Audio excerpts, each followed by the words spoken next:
My great-grandparents were part of the resistance movement in the Second World War. They put themselves in really scary situations and risked their lives for what they believed in. My great-grandmother's job was to take letters from one group to the other, like a courier. People thought it was safer for a woman to drop off secret messages because it didn't seem as suspicious. But people who did this were captured all the time and killed or severely beaten.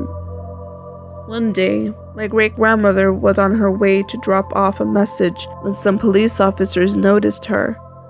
They told her to come over. They asked her for her identification and she showed it to them, but they still wanted her to follow them to the station so they could interrogate her. She still had the letter in her pocket, and she knew that if they found it, she would surely be dead. She knew she had to think fast.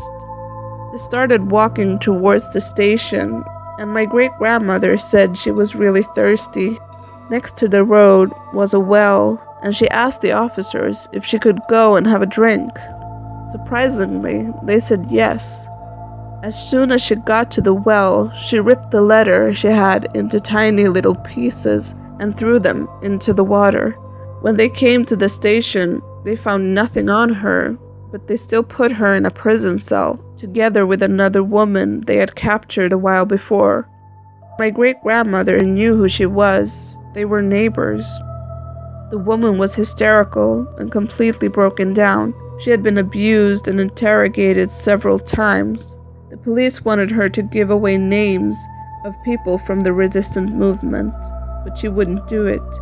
My great-grandmother too was interrogated, but since they couldn't find any proof that she was doing anything funny, they found it a waste of time and put her back in her cell.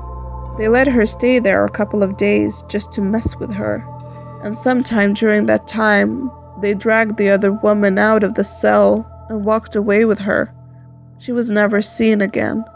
She had a husband and children. Nobody knows what happened to her.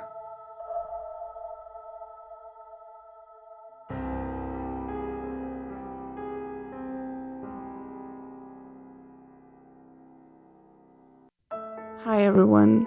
Thank you for listening to my story. The Second World War has been over for a long time, but even today, in 2016, the world is plagued by war. And stories like these are happening right now. Kids are losing their parents, and parents are losing their kids. It's unfair and horrific. We need to stop the wars. We need more heroes in the world, not just in the war zones, but everywhere. We need to spread kindness and compassion instead of hate and violence. That's all for now.